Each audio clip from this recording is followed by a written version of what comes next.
Also providing decentralized energy supplies to agriculture, commercial and household sectors. So, the benefits from these projects are far greater to the whole country than the cost for the local communities.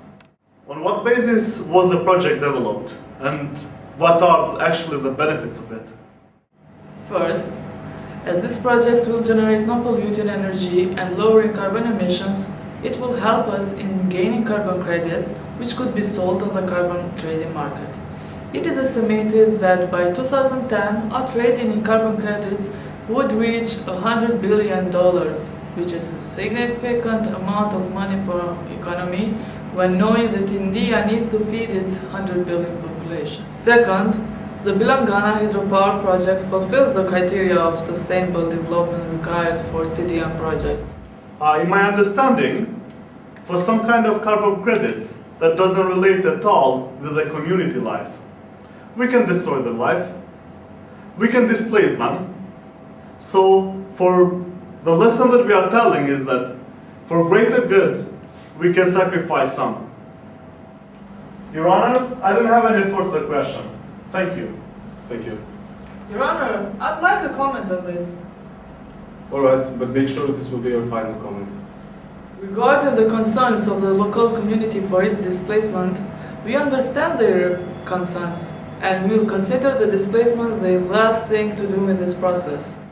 But even if the displacement is needed, it is worth it to continue with this project because it is crucial for huge profits for the development of our country. Comparing the displacement of 80 families to new houses and better facilities with the profits for 100 billion population of India, we say that this project is for the good of all, and as a government, we have the responsibility to think and care for all our citizens. Dear Mr. Voxy, thank you very much for accepting to talk to us today. It's my pleasure.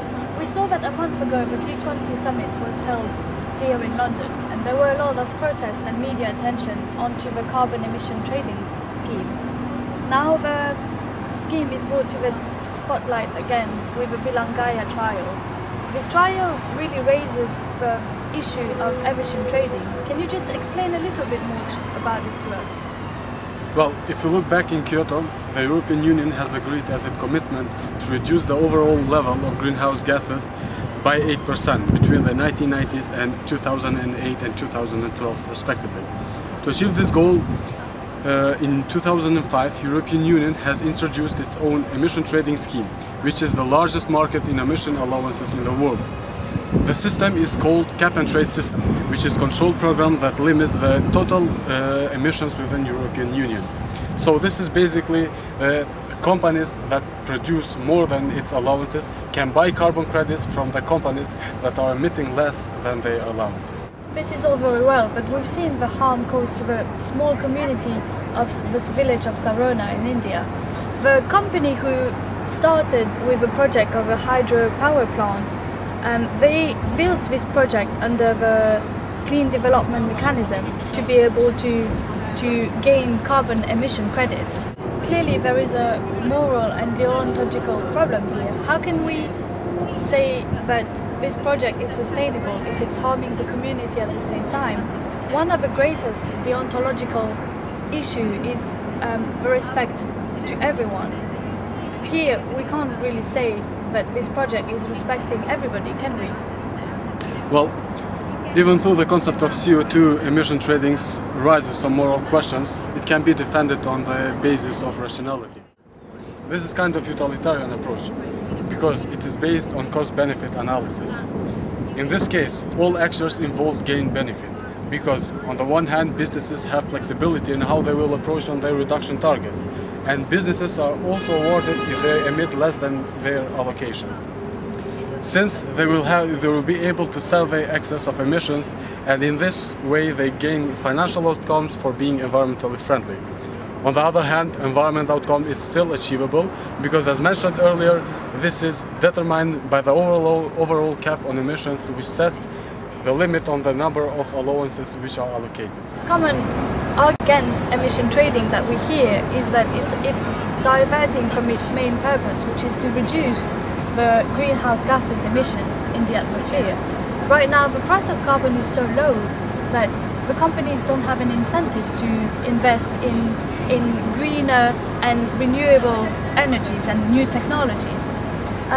Don't you think that the EU emission trading market is not really serving the purpose of reducing carbon emission? It looks like the scheme is actually legitimizing the right to pollute. It might be said that during the first stage of implementation, there has been some critiques regarding reduction of the emissions. However, we have already reduced our emissions by more than 10% so far, and our aim is that by 2020 the emissions will be reduced by 20 to 30%. And regarding to the renewable energy, all our studies shows that the use of renewable energy is much more higher now than before. Mr. Foxy, thank you very much for talking to us today. It was my pleasure.